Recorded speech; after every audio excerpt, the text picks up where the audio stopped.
Hello and welcome, folks, to yet another edition of the Electric Election podcast and Roadtrip. And if you're not tuning in, well, onto our video, I gotta tell you, we're live from New York, with Michael Allegretti, the Chief Strategy Officer of the technology company Rubicon. Michael, I kind of stole your thunder about where we are, but can you tell us a little bit about yourself and Rubicon as we are out here on the 7th floor deck of the 335 Madison Avenue building? Absolutely, and thank you for having me. So we are here in Midtown Manhattan at Rubicon's New York headquarters, and Manhattan's a great place to be. And we're sitting overlooking Grand Central Terminal in a profoundly different city right now during COVID, but one that's bouncing back. Yeah, well, Benji Backer here from ACC and TCC, and it's an honor to be here with you because just to take a step back from Rubicon for a few minutes, you were at the forefront of kind of trying to bridge the gap on climate change throughout your entire career. And you often went against the grain, being a market-minded, right-of-center person at a climate change organization. But you really, truly care about this issue and you want solutions. Can you talk a little bit about this dream you've had of bridging across ideological divides on climate and why that's so important to you? Absolutely, Benji. I mean, to me, the issue of climate change and environmental stewardship or conservation is not a political issue. It has been bastardized and turned into a political football. I have a real problem with that. As a father of 2 small children, I want them to breathe clean air, drink clean water, and be able to enjoy the outdoors, which is something that I care deeply about. I think you and I share a love of skiing and the outdoors. And so being stewards of the planet, it's part of my faith as a Catholic. It's part of my duty as a parent. And to me, to envelop it in politics misses the mark. It's impossible not to be for a clean environment. So then where is the disconnect? Well, the disconnect is how do we get there? And that's why I think what you're doing and what we're doing at Rubicon, trying to bring the forces of business, the private sector, the free market economy to bear on those issues is the right place to be and helps to build consensus. Something I really like about that, and something we're finding with the Conservation Coalition as we're going around the country, that I'd love you to get on, just go a little bit deeper into, and thank you, New York, by the way, for everybody. Like, we are literally live outside in New York. You're going to hear it. We're in it, but it's important to be outside in our environment when we talk about the environment. Can you go a little bit deeper on that faith-based argument? Because we've been finding that the middle of America has been left out on the issue of climate change. They're actually working hard on it in a lot of cases, and they're going at it from it's our home, from a faith-based perspective. How could conservatives maybe do a better job, as well as liberals, do a better job of allowing people to attack the climate change effort from their own lens? That's a great question. I think we need to dumb the whole thing down a little bit. So Rubicon is a technology company, we're a software company, but we deal with trash. Okay, so we have thousands of haulers that service thousands of customers across the country. We're talking dollar stores, convenience stores, retailers, as well as city governments. But at the end of the day, we are picking up the garbage and we're trying to help our customers have less stuff go to a landfill and get buried in the ground and more stuff get recycled. And I think you'd be hard-pressed to find really anyone who says, well, I'm not for recycling. I think we need to bury more stuff. And no one's going to say that because when that stuff starts showing up in your neighborhood, suddenly you're going to say, well, yeah, maybe there should be a better way. So whether it's through appealing to someone's personal motivations, I don't want trash in my backyard, or whether it's appealing to them through faith and saying, the Lord has called upon us to be good stewards of the planet for our children and ourselves, we're getting to the same place, which is clean up after yourselves. Well, that's a thread we've found all across the board is when you make it local and you feel like you make people feel like they have a stake in the game, like it impacts their local communities and that they can take care of it and do what's best for them, they want to be involved. And I guess on the recycling end, I think that's one of the easiest ways that people think of how they personally can get involved, and we hear it all the time when we as an organization talk with individuals of all ages. It's like, well, I recycle. It's been a really tough process to recycle over the past few years, but before we get into that, can you tell our viewers kind of in the nuts and bolts what Rubicon does in the recycling lens? And then, of course, you guys do awesome smart cities work, which we'll talk about as well. But on recycling, what is Rubicon doing and why is that so important? Absolutely.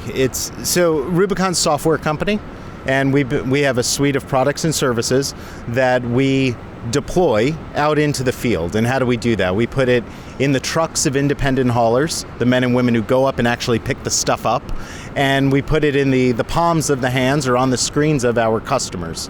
And what the tech is doing at the highest level is it's measuring. You can't change or you can't act upon information that you can't measure or see. So really, if you think about Rubicon at the highest level, we make waste visible. And why is that important? Because especially as Americans, right, you want waste out of sight and out of mind. And we do a pretty good job in America of picking up the garbage quickly and getting it out of your, driveway or out of the loading dock of your company. But we help bring waste to bear for our customers. How much are they producing? What's in it? When is it spiking? When is it dropping? Where are there opportunities to increase recycling or circularity by looking at the actual materials of the waste? So a great example, Benji, a dollar store where we do, I think they're up to about 17,000 locations across America, mainly in rural America. We looked at the feedstock, the actual waste that we pick up for them, and said they have an enormous amount of cardboard.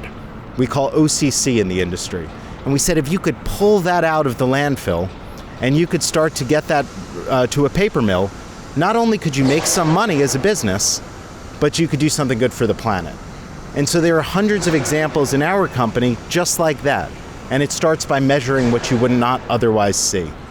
So for me, waste and waste management and waste energy is probably what brought me into this project. I was advocating on a different conservative issue against a jobs tax in Seattle, and I actually got to sit down with the Teamsters who were heavily against this jobs tax. And while I was sitting there, they started talking about how we had a dump that was 4 times as the size it should be in King County, and the bald eagles were swooping down and eating all of the trash from the dump. And it was really inspiring to me because it felt like, wow, in this place like Seattle where we talk such a big game, we have this big trash management issue. Can you go a little bit deeper into it's not only just how do we get the trash out of sight, where maybe where I'm from, we're not doing a great job of that, but it's also how do we handle that trash, because food waste, waste management, getting methane out of dumps in a really safe way is probably going to be a huge part about how we combat climate change. There's a ton in there. So in a prior life, I worked on climate issues day to day, and the big focus areas for public policymakers and for business, the built environment, transportation, and energy, and water to a somewhat lesser degree. But waste was kind of the ugly stepchild of the environmental movement. No one was really focusing on waste. Suddenly, waste is front and center, right? It's washing up on our shores in terms of ocean plastic. We're seeing it talked about more. Up until COVID, we were moving away, I think, rather importantly, from single-use products. Now that's crept back a little bit temporarily. So first and foremost, making waste a central issue is key. So then what has to happen when you have people kind of galvanized around waste as one of the big environmental issues? And of course, methane, as you mentioned, right? Some people say 20 times more potent than carbon, some say 12, sometimes say 25. The point is, it's more potent than carbon, and we know that it contributes to climate change in a major way. So landfills matter, and tackling them matters. So what do we need to do? We need a 21st century recycling infrastructure in this country. We do not have it. And we do not have it largely because many of the incumbents in the industry are focused on more landfilling. It is how they make money, some of the major players. Pick up your waste as frequently as possible and take it to their landfill and charge you again to bury it. They're essentially forcing you to pay rent on your waste into perpetuity.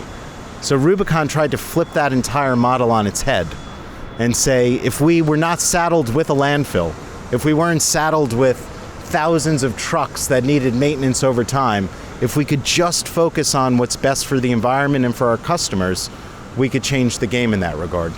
So, on that point, I think a lot of Americans know that, well, they don't know where the recycling goes, and they don't know how it is helping the environment, but they're trying to do their best by recycling and helping out their environment.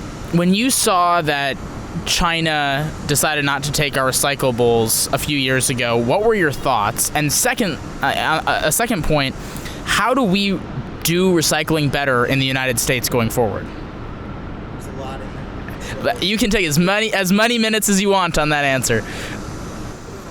When China promulgated its national sword policy and basically said, we're not going to take your low-grade recyclable material, and then eventually we're just not going to really take any of it. A lot of people in the waste industry were crying out, saying, what do we do now?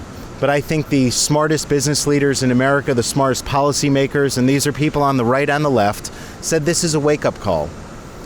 Would we in America want to import someone else's garbage? The answer is, of course, no. And while I have various, opinions about China these days, I will say I understand the reason not to want to import our waste any longer.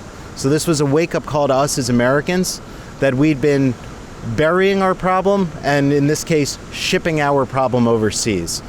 So with this wake-up call, what are we going to do, right? Your organization, Rubicon, various leaders in business, I think, said, okay, let's figure something else out. So what is that something else? Well, Rubicon's helping to make waste visible. So now you understand waste, right? You start to see where the opportunities are for more recycling or more circularity.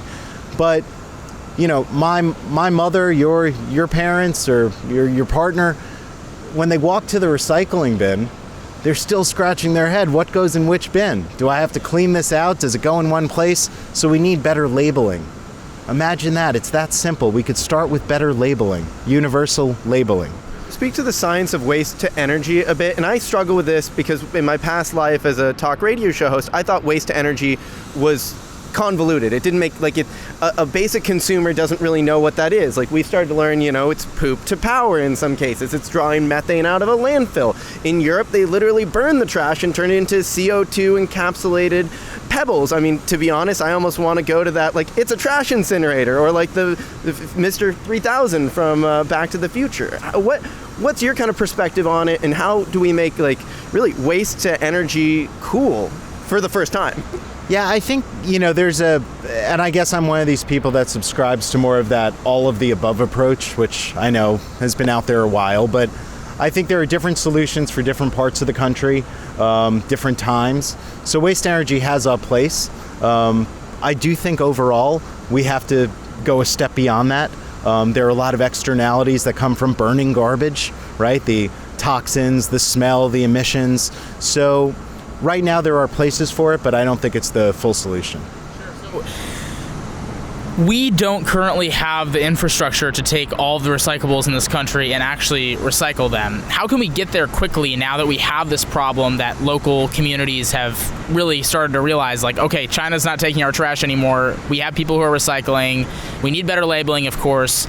But where can we advance this technology and this infrastructure so that your local county or your local city actually has a place to do the recycle? Well, I truly mean this. I'm not saying this because I'm on the podcast.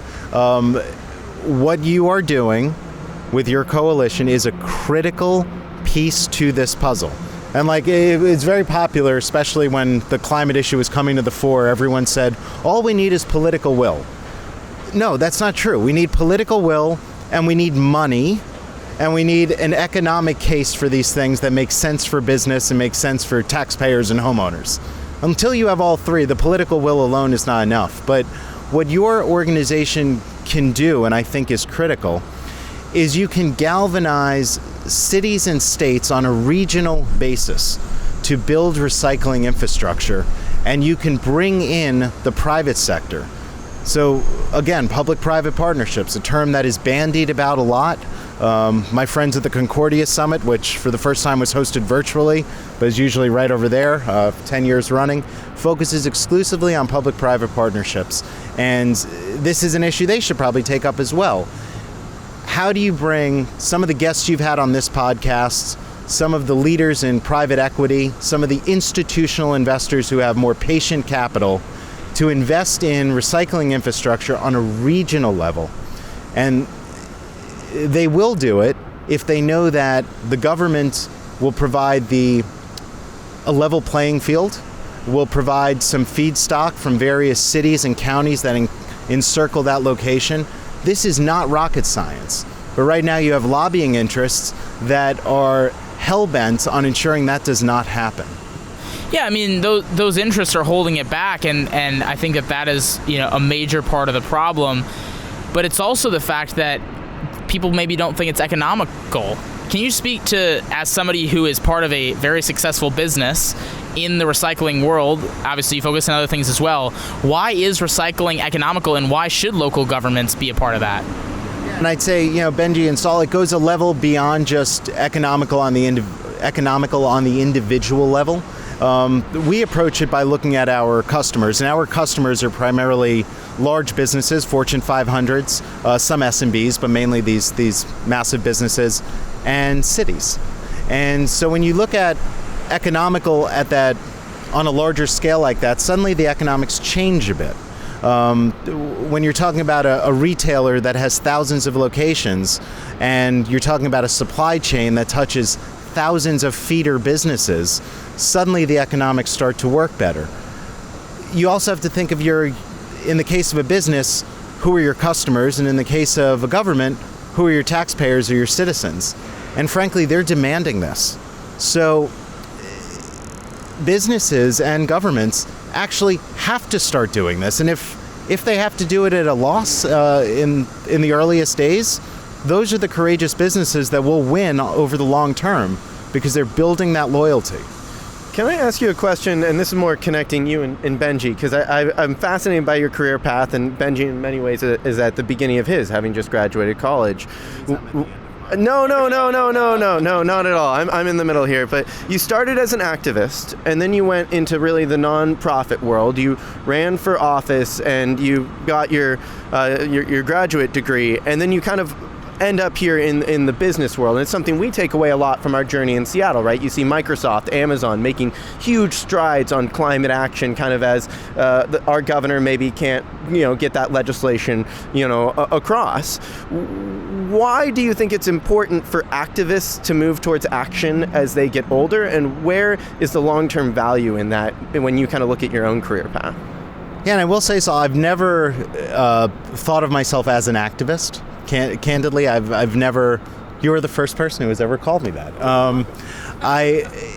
Because I was trying to influence the climate debate and the broader conservation movement through organizations. So in my mind, I was actually part of the establishment, so to speak. I know that's a 4-letter word these days, but I think the key is to find multiple ways to create influence and to bring allies to a cause. So I care, as I said at the start of this interview, I care deeply about the environment, not for political reasons. I want my kids to have a long life, and I want to enjoy the outdoors. Those are the reasons, and it's also grounded in my faith. That's why I care about it. So I alone and, friends of mine could not, I don't believe, bring about that change.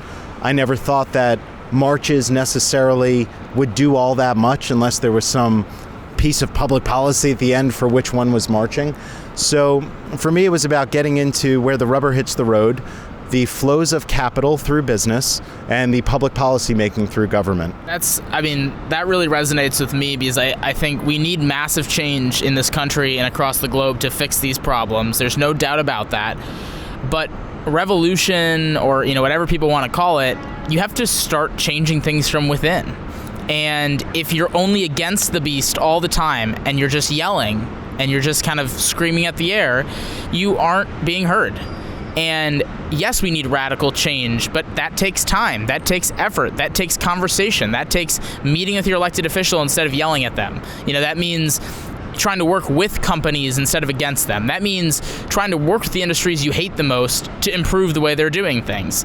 And that's the nature of the beast. And that's actually the power of our system, right? That you could have gotten into that as a young person, made a huge difference on it, and look at where you are now. I mean, that's the power of this. You used your, what Saul called activism for good within the system to bring better change. And I think that's where activism needs to shift is activists need to be a part of the change rather than yelling for change.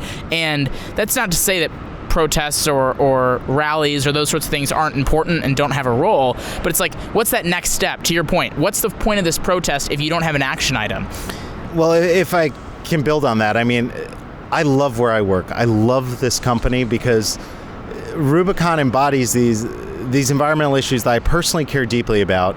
I work with a spectrum of people that, I mean, I don't know their ideologies, but I'm assuming we're a company of hundreds of employees. We have people from the far left to the far right through the middle, but we're galvanized around this mission, this elegant mission to end waste. And why some of us are attracted to that might be for different reasons, right? Some of us, it might be an environmental reason, some might be an economic reason, some might be a faith-based reason. But I work at a company, I guess it is the ultimate social enterprise. We're out to do well and do good at the same time. And the fact that we have a product that actually, when deployed, leads to a positive environmental outcome, it doesn't lead to more conversation, that's really fulfilling. We have about 4 minutes left here of listening to the sweet symphonic sounds of New York, New York. We apologize to all of our listeners, but we think it's important to be outside for COVID and everything else. My main question kind of builds on what you just said. When you look at technology in this public-private partnership world we're looking to do, how can technology, a company like Rubicon, continue to catalyze all of this change that we're starting to see at a local level that's really easy for us to find as we go across the country from rural to urban? Well, I want to talk to you for a moment about a product that's very close to my heart. It's called Rubicon Smart City. And the reason I want to tell you about it is because we drive environmental impact with this product, but we do it indirectly.